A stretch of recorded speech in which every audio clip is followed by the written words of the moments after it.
Everyone, my name is Upendra Yadav और आप देख रहे हैं एल्गोरिदम एजुकेशन।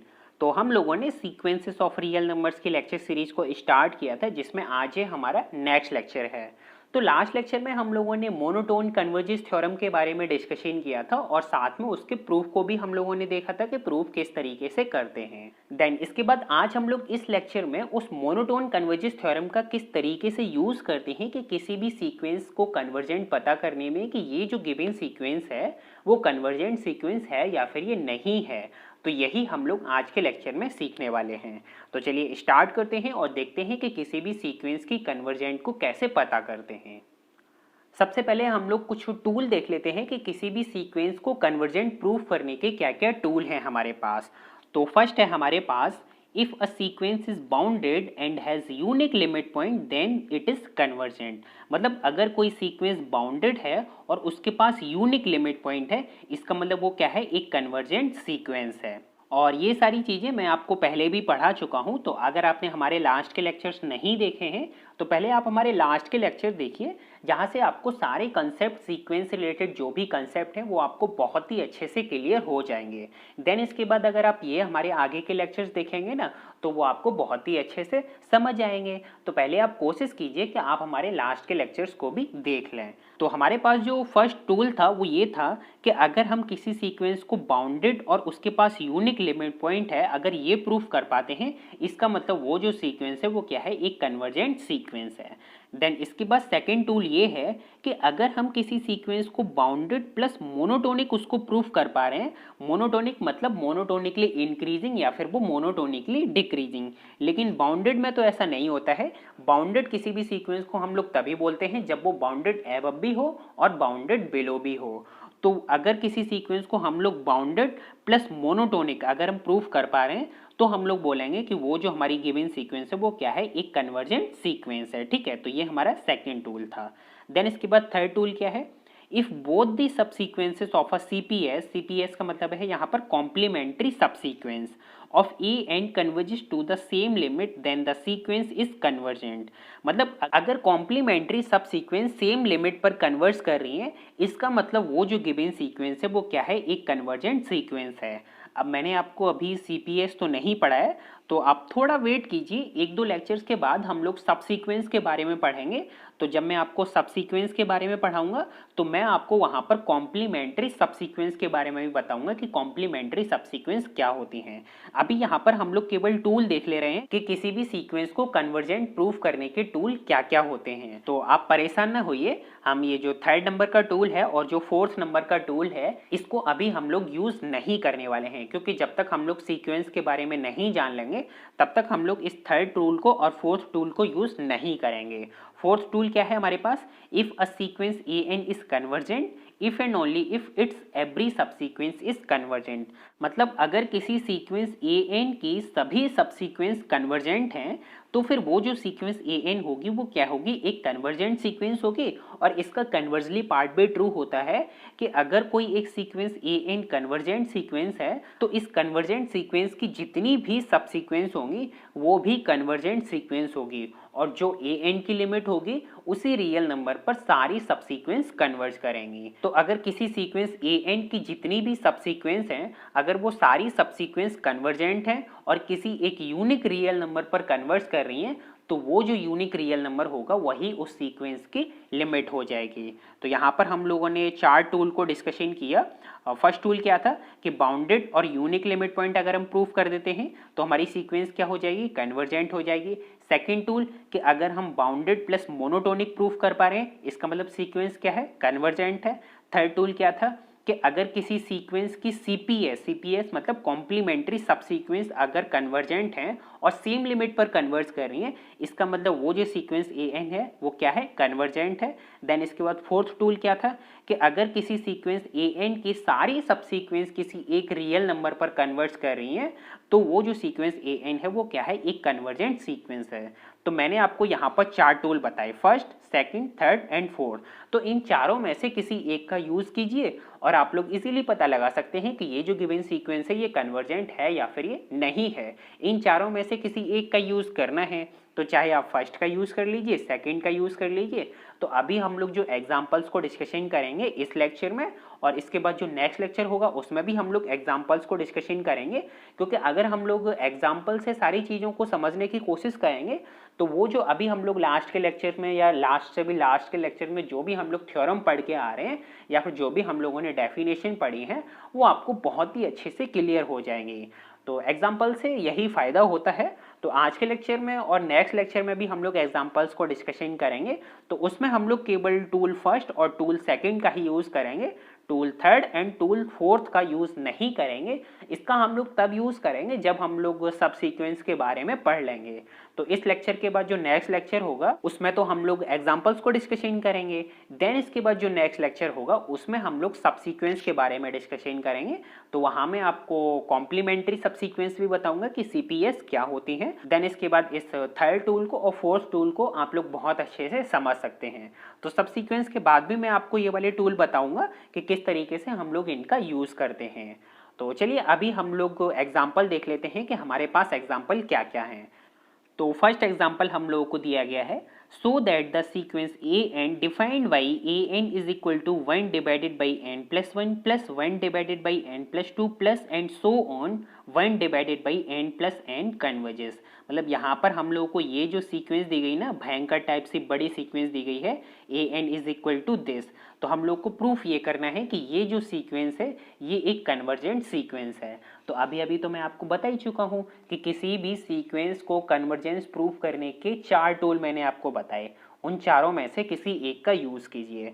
तो यहाँ पर हम लोग इस सीक्वेंस को कन्वर्जेंट प्रूफ करने के लिए सेकंड टूल का यूज़ करेंगे।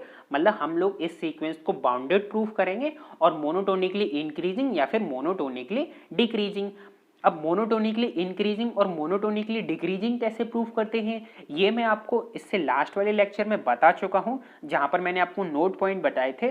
तो नोट पॉइंट में मैंने आपको ये बताया था कि किसी भी सीक्वेंस को मोनोटोनिकली इंक्रीजिंग या फिर मोनोटोनिकली डिक्रीजिंग कैसे प्रूफ करते हैं। तो फर्स्ट नोट में मैंने आपको ये बताया था कि आप FPI का यूज कर लीजिए, मतलब first principle of mathematical induction. इससे आप लोग मोनोटोनिसिटी को चेक कर सकते हैं, या फिर आप लोग an+1 माइनस an इसके साइन को चेक कर लीजिए सभी n के लिए कि अगर इसका sign greater than and equal to 0 है तो फिर मोनोटोनिकली इंक्रीजिंग, और अगर less than and equal to 0 है सभी n के लिए तो फिर मोनोटोनिकली डिक्रीजिंग। लेकिन इसको चेक करने के लिए पहले हम लोगों को an+1 माइनस an इसको चेक करना होगा ना, कि ये सॉल्व करने के बाद हम लोगों को क्या मिल रहा है, तभी तो हम लोग इसके साइन को चेक करेंगे। तो यहाँ पर हम लोग को an तो दिया ही गया है, अब हम लोग इस an की हेल्प से an+1 भी निकाल लेते हैं। तो जहाँ जहाँ n है वहाँ वहाँ हम लोग n+1 कर देते हैं। तो जब हम लोग an+1 निकालेंगे तो वो क्या हो जाएगा, 1 divided by n+2 plus 1 divided by n+3 plus and so on 1 divided by 2n+2। तो ये हमारा हो गया an+1, और an हम लोगों ने यहाँ पर ये लिख लिया। और जब हम इसको सॉल्व करेंगे तो कुछ टर्म कैंसिल हो जाएंगे, तो जो कैंसिल हो जाएंगे उनको कैंसिल कर दीजिए। तो कैंसिल करने के बाद जो थोड़ी बहुत कैलकुलेशन होगी उसको करने के बाद जो हमारे पास लास्ट में बचेगा वो क्या बचेगा, 1 divided by 2n+1 plus 1 divided by 2n+2 minus 1 divided by n+1। अब यहाँ पर तो ये सिंपल सी कैलकुलेशन है, इसको तो आप इजीली कर सकते हैं। अगर आप इसे भी नहीं कर पा रहे हैं फिर तो आप क्या मैथ पढ़ रहे हैं, कुछ नहीं पढ़ रहे हैं। तो इसको जब आप कैलकुलेट करेंगे तो कैलकुलेट करने के बाद जो टर्म कैंसिल हो रहा है उनको काट दीजिए, लास्ट में आप लोगों के पास ये बच जाएगा। अब बस आप लोगों को इसका साइन चेक करना है कि अगर हम यहाँ पर कोई भी n की वैल्यू पुट कर दें तो कहीं ऐसा तो नहीं हो रहा कि किसी n के लिए एक बार पॉजिटिव वैल्यू मिल रही हो और किसी n के लिए एक बार नेगेटिव वैल्यू मिल रही हो। अगर ऐसा हो रहा होगा तो फिर हम लोग नहीं कह पाएंगे कि ये जो हमारी गिवन सीक्वेंस है ये मोनोटोनिकली इंक्रीजिंग है या फिर ये डिक्रीजिंग है। साइन चेंज नहीं होना चाहिए, अगर साइन चेंज नहीं हो रहा है तभी हम लोग कह पाएंगे कि ये जो गिवन सीक्वेंस है वो क्या है, एक मोनोटोनिक सीक्वेंस है। तो इसको पहले सॉल्व कर लेते हैं थोड़ा सा। तो अगर हम इन दोनों को सॉल्व करेंगे तो इन दोनों को सॉल्व करने के बाद हम लोगों को मिल जाएगा -1 डिवाइडेड बाई 2n+2, और ये तो यहाँ पर हम लोगों ने बिल्कुल सेम वैसा का वैसा ही लिख दिया है। That is is equal to 1 divided by 2n+1 minus 1 divided by 2n+2।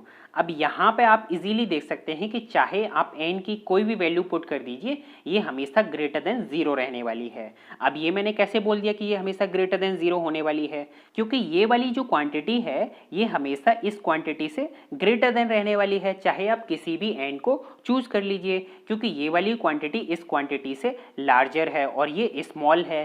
तो अगर लार्जर क्वांटिटी में से स्मॉल क्वांटिटी को लेस करेंगे तो हमारे पास क्या बचेगा? एक पॉजिटिव वैल्यू बचेगी, that is this quantity is greater then 0 for all n। तो अगर an+1 minus an is strictly greater than 0 है सभी n के लिए, इसका मतलब क्या हुआ कि जो सीक्वेंस an है वो मोनोटोनिकली इंक्रीजिंग सीक्वेंस है। लास्ट के लेक्चर में मैंने आपको यही बताया था ना कि अगर an+1 minus an is greater than and equal to 0 then an is monotonically increasing, और अगर an+1 minus an is less than and equal to 0 for all n then an is monotonically decreasing. तो यहाँ पर हम लोग को ये condition मिली कि an+1 minus an is strictly greater than 0 for all n, that is an is monotonically increasing. तो अब हम लोगों ने मोनोटोनिसिटी को तो चेक कर लिया कि ये जो सीक्वेंस है ये मोनोटोनिकली इंक्रीजिंग है। अब बस केवल हम लोगों को ये और प्रूफ करना है कि ये जो सीक्वेंस है अगर ये बाउंडेड सीक्वेंस भी हो गई तो फिर ये क्या है? एक कन्वर्जेंट सीक्वेंस है। तो अब हम लोग इसको बाउंडेड प्रूफ करेंगे। तो चलिए देखते हैं कि किस तरीके से बाउंडेड प्रूफ करते हैं। तो जब मैंने आपको बाउंडेड सीक्वेंस के बारे में पढ़ाया था तो मैंने आपको वहाँ पर क्या बताया था कि कोई भी सीक्वेंस बाउंडेड सीक्वेंस कब होती है?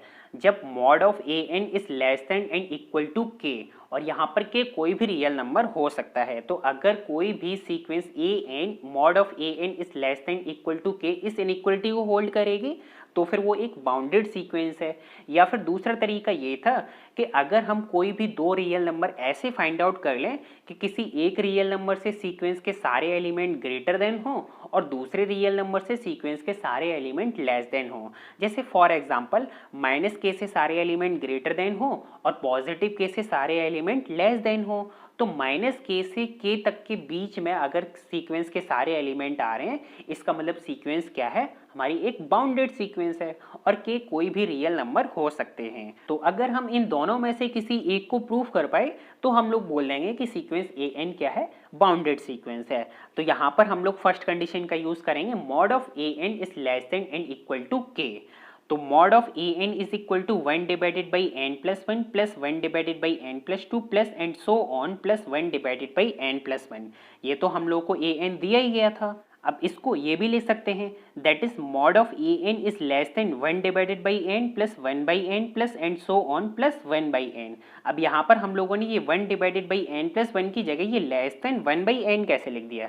देखिए ये तो आप लोगों को पता है ना कि जो 1 बाई n है ये 1 डिवाइडेड बाई n प्लस 1 से ग्रेटर देन होता है, क्योंकि अगर आप डिनोमिनेटर को बढ़ाते जाओगे तो वो जो रियल नंबर आएगा वो हमेशा पहले वाले रियल नंबर से छोटा आएगा। दैट इज 1 डिवाइडेड बाई जो n+1 होगा ये 1 बाई n से छोटा होगा, 1 डिवाइडेड बाई n+2 जो होगा वो 1 बाई n से छोटा होगा। इसी तरीके से जो 1 डिवाइडेड बाई n+3 होगा वो भी 1 बाई n से छोटा होगा। तो हम लोगों ने क्या किया कि यहाँ पर less than and equal to लगा दिया। इसका मतलब ये जो क्वांटिटी है ये इस वाली क्वांटिटी से लेस देन हो गई, और सबकी जगह हम लोगों ने इन सभी टर्म की जगह हम लोगों ने क्या लिख दिया? 1 बाई n। तो ये हो गया mod of an is less then 1 by n plus 1 by n plus and so on plus 1 by n। और जब हम इन सबको ऐड कर देंगे तो वो क्या मिल जाएगा? 1, क्योंकि ये कितने टर्म है हमारे पास? n टर्म है ना। तो जब हम इन n टर्म को ऐड करेंगे तो क्या हो जाएगा? n divided by n, that is 1। इसका मतलब क्या हो गया? Mod of an is strictly less then 1 for all n। तो हम लोगों को जिसकी तलाश थी वो तो हम लोगों को मिल गया ना। हम लोग क्या फाइंड आउट कर रहे थे? k की वैल्यू फाइंड आउट कर रहे थे ना। तो k तो हम लोगों को मिल गया ना, k की वैल्यू यहाँ पर क्या है? 1, that is mod of an is less then 1। तो यहाँ से हम लोग क्या प्रूफ कर पाए कि जो सीक्वेंस an है वो क्या है? एक बाउंडेड सीक्वेंस है। और मोनोटोनिक तो हम लोगों ने पहले ही प्रूफ कर लिया कि जो सीक्वेंस an है वो मोनोटोनिकली इंक्रीजिंग सीक्वेंस है, that is an is a monotonic sequence. तो an मोनोटोनिक भी है और बाउंडेड सीक्वेंस भी है। तो कन्वर्जेंस के सेकंड टूल में हम लोगों ने क्या पढ़ा था कि अगर हम किसी सीक्वेंस को बाउंडेड प्लस मोनोटोनिक प्रूफ कर पा रहे हैं इसका मतलब वो क्या है? कन्वर्जेंट सीक्वेंस है। तो यहाँ पर हम लोगों ने बाउंडेड भी प्रूफ कर दिया और मोनोटोनिक भी प्रूफ कर दिया। इसका मतलब an is the convergent sequence, और यही हम लोग को प्रूफ करना था कि an क्या है, एक कन्वर्जेंट सीक्वेंस है। तो इजी एग्जाम्पल था ना, बहुत सिंपल एग्जाम्पल है। अगर आप एक दो क्वेश्चन को ट्राई करोगे ना एक दो बार, तो आप लोगों को भी ये एग्जाम्पल बहुत सिंपल लगने लगेंगे। और रियली में बहुत सिंपल ये एग्जाम्पल था। इस एग्जाम्पल को समझने में आपको कोई दिक्कत नहीं हुई होगी। हम लोगों ने सबसे पहले क्या किया, मोनोटोनिसिटी को चेक किया। अब मोनोटोनिसिटी कैसे चेक करते हैं ये मैं आपको लास्ट के लेक्चर में बता चुका हूँ, तो वहाँ से हम लोग सीख चुके हैं। बाउंडेड कैसे प्रूफ करते हैं ये भी मैं आप लोगों को बता चुका हूँ। तो जितने भी बेसिक टर्म हैं, जितनी भी बेसिक चीज़ें हैं, वो तो मैं आप लोगों को ऑलरेडी बता चुका हूँ। तो अब तो आपको समझने में कोई दिक्कत नहीं होनी चाहिए, और शायद आप लोगों को कोई दिक्कत हुई भी नहीं होगी इस एग्जाम्पल को समझने में। तो इसी तरीके का हमारे पास एक एग्जाम्पल और है, तो हम लोग उसको भी देख लेते हैं।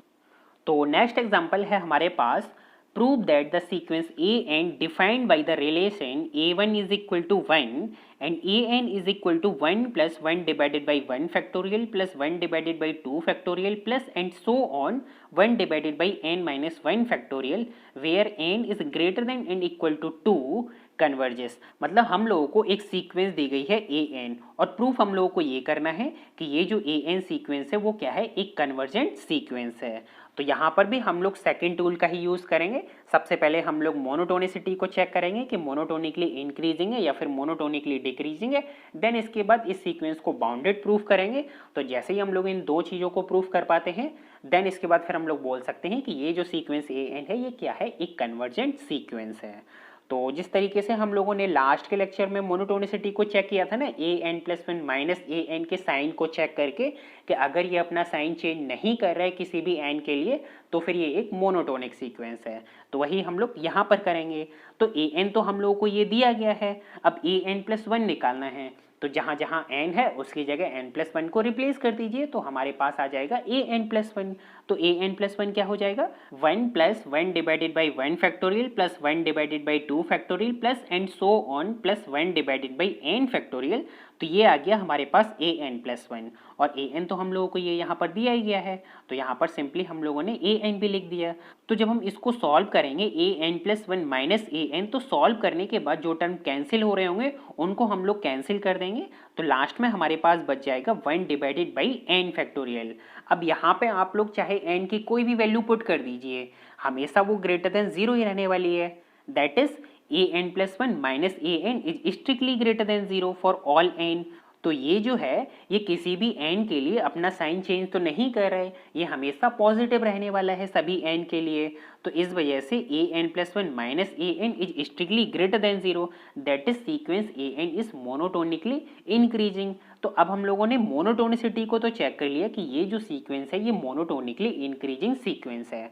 अब हम लोग प्रूफ करेंगे कि ये जो गिवन सीक्वेंस है ये एक बाउंडेड सीक्वेंस भी है। That is we shall now show that it is a bounded sequence. अब इस सीक्वेंस को थोड़ा बाउंडेड प्रूफ करना थोड़ा टेढ़ा काम है, तो चलिए देख लेते हैं कि कैसे इसको बाउंडेड प्रूफ करेंगे। अगर आप थोड़ा सा दिमाग लगाओगे ना तो इसको हम लोग बाउंडेड प्रूफ कर सकते हैं। पहले आप लोग एक बार देखिए कि कैसे प्रूफ करते हैं, आप लोग को समझ आ जाएगा। बहुत सिंपल तरीका है। For n is greater than and equal to 2, n factorial is equal to 1 into 2 into 3 and so on up to n has n minus 1 factor. अगर n फैक्टोरियल को हम देखें तो इसके पास कितने फैक्टर होते हैं, n minus 1 factor, each of which is greater than और इक्वल टू 2। तो अगर हम n की वैल्यू 2 से greater than and equal to लेते हैं तो इस n फैक्टोरियल के जितने भी फैक्टर आएंगे वो सभी फैक्टर 2 से greater than and equal to होंगे। That is n factorial is greater than and equal to 2 की power n minus 1 whenever n is greater than and equal to 2।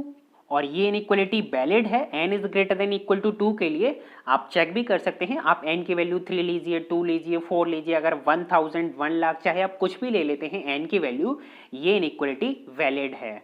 तो हम लोगों के पास एक इनइक्वालिटी आ गई, n factorial is greater than and equal to 2 की power n minus 1।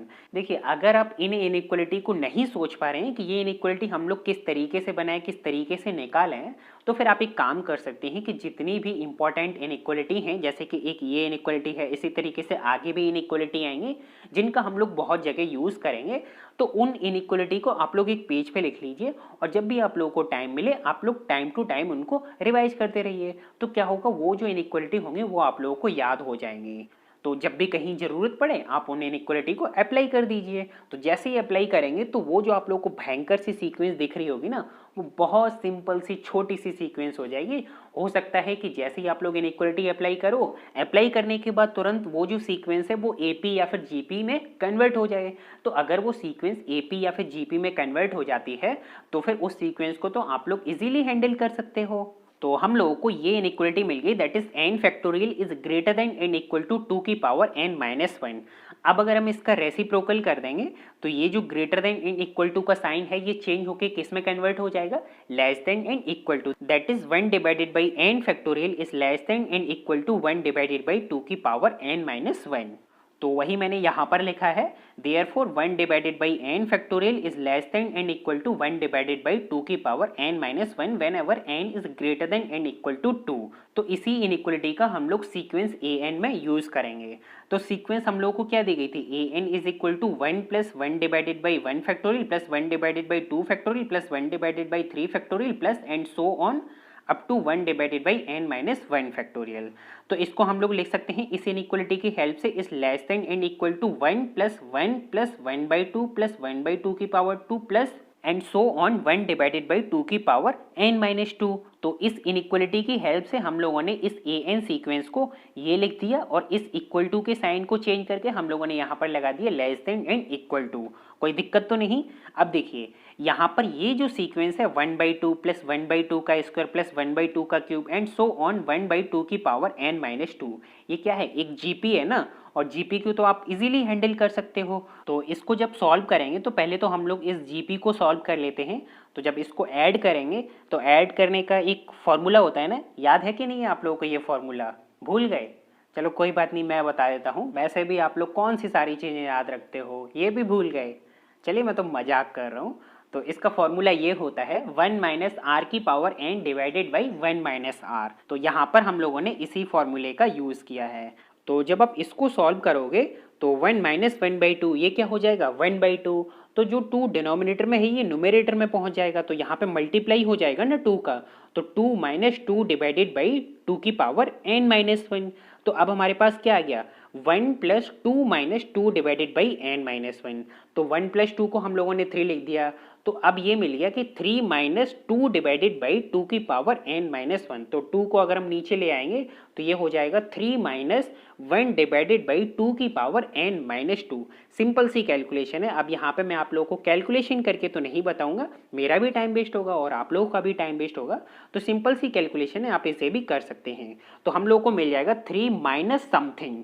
तो 3 माइनस समथिंग है, इसका मतलब an is less than n equal to 3, क्योंकि 3 में से कुछ घट रहा है, कुछ कम हो रहा है। तो हम लोग ये भी तो कह सकते हैं ना कि जो an है वो 3 से लेस देन है, मतलब an के जितने भी एलिमेंट हैं वो 3 से less than n equal to हैं। इक्वल टू तो नहीं होंगे क्योंकि 3 में से कुछ कम हो रहा है, that is an is strictly less than 3। तो यहाँ पर ये जो इक्वल टू का साइन लगा है इसको आप हटा लीजिए और करेक्ट कर लीजिए। यहाँ पर an is strictly less than 3 होगा whenever n is greater than n equal to 2। तो इसको हम लोग मान लेते हैं कि ये हमारी फर्स्ट इनइक्वालिटी है।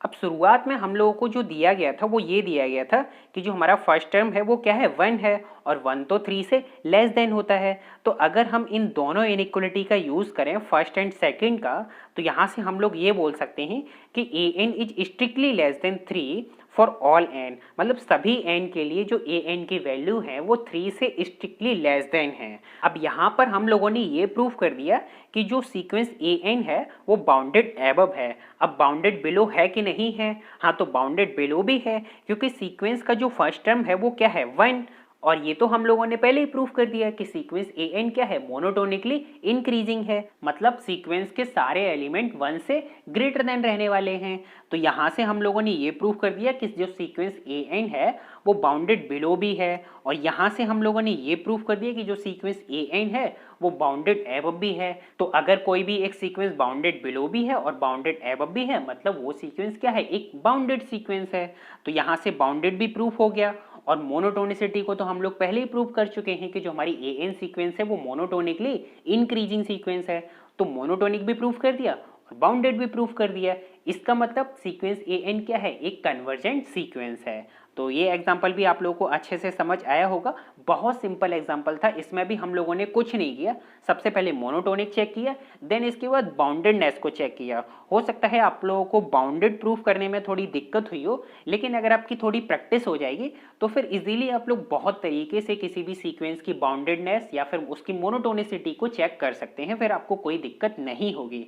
लेकिन जब तक आप प्रैक्टिस नहीं करेंगे तब तक आप लोगों से सीक्वेंस के क्वेश्चन नहीं होंगे। मतलब प्योर मैथमेटिक्स में थोड़ी प्रैक्टिस चाहिए और थोड़ा दिमाग भी अपना खुला रखना चाहिए, जिससे जो भी थ्योरम है, थ्योरम के प्रूफ हैं, वो सारे दिमाग में जाते रहें। कहीं ऐसा ना हो कि इधर से सुन रहे हो इधर से निकाल रहे हो। तो इस एग्जाम्पल को तो हम लोगों ने प्रूफ कर दिया कि ये क्या है, एक कन्वर्जेंट सीक्वेंस है। अब हमारे पास एक रिमार्क और है, हम लोग उसको भी देख लेते हैं।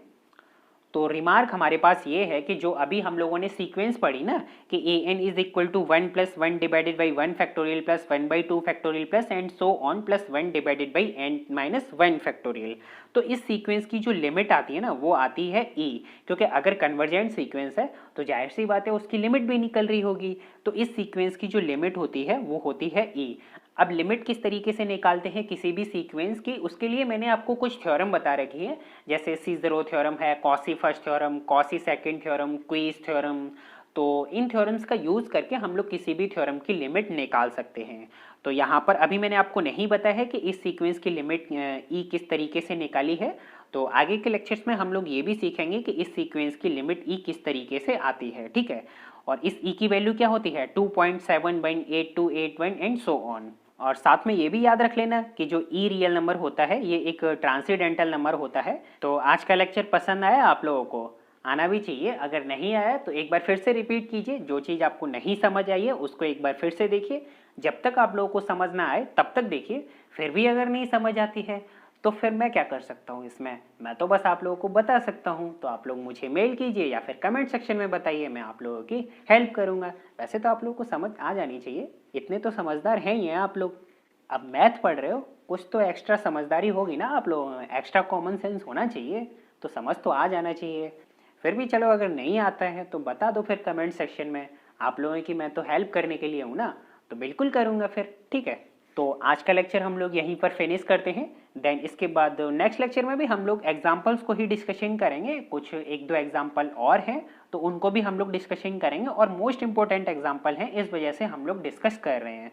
और जो सिंपल एग्जाम्पल हैं उनको आप लोग खुद से भी ट्राई कर सकते हैं, तो खुद से ट्राई कीजिए। कहीं दिक्कत हो तो आप मुझे बताइए, लेकिन एक बार ट्राई आप लोग ज़रूर करना। हाँ, एंड वेट, अभी कहाँ जा रहे हो? आप लोगों से मेरी एक रिक्वेस्ट है कि अगर आप लोगों को हमारे लेक्चर्स पसंद आ रहे हैं तो प्लीज़ आप इन्हें लाइक ज़रूर कीजिए और साथ में अपने दोस्तों को भी शेयर कीजिए, जिससे आपके साथ साथ आपके दोस्तों का भी बेनिफिट हो जाएगा। लेकिन आप लाइक करना बिल्कुल ना भूलें, क्योंकि आपकी एक लाइक से हमें बहुत ही मोटिवेशन मिलता है और हम चाहते हैं कि हम आपके लिए और ज़्यादा से ज़्यादा कोर्सेज लेके आएँ और ज़्यादा से ज़्यादा लेक्चर्स लेके आएँ। तो आपका जो एक लाइक होता है ना वो हमारे लिए बहुत इंपॉर्टेंस होता है, बहुत मोटिवेशन का काम करता है। तो आप हमारे जो भी लेक्चर्स देख रहे हैं या फिर जो भी आप लोगों को पसंद आ रहे हैं, प्लीज़ आप उन्हें लाइक करना बिल्कुल ना भूलें। एंड अगर आपकी कोई क्वेरी हो, कोई सजेशन हो, तो आप हमें कमेंट सेक्शन में भी बता सकते हैं। और आप हमें कमेंट सेक्शन में ये भी बता सकते हैं कि आपको हमारे कोर्सेज पसंद आ रहे हैं या फिर नहीं आ रहे हैं। अगर नहीं आ रहे हैं तो क्या क्या कमियां हैं, क्या क्या इम्प्रूवमेंट करना चाहिए। मैं कोशिश करूँगा कि उनको नेक्स्ट लेक्चर से इम्प्रूव किया जाए, तो आप उनको भी कमेंट सेक्शन में बता सकते हैं। एंड अगर आप चाहते हैं कि इसी तरीके के कोर्सेस मैं आपके लिए और भी लेके आऊँ, तो आप हमारे इस चैनल को सब्सक्राइब करना बिल्कुल ना भूलें और साथ में बेल आइकन को भी प्रेस करें, जिससे आगे आने वाली वीडियोस की लेटेस्ट नोटिफिकेशन भी आप लोगों को मिल जाएगी, तो आप लोग उनको भी देख सकते हैं। तो अगर आप चाहते हैं कि इसी तरीके के मैं आपके लिए और कोर्सेस लेके आऊँ, तो प्लीज़ आप हमारे इस चैनल को सब्सक्राइब करना बिल्कुल ना भूलें और साथ में बेल आइकन को भी प्रेस करें। तो मिलते हैं अब हम लोग नेक्स्ट लेक्चर में। Take care, bye bye.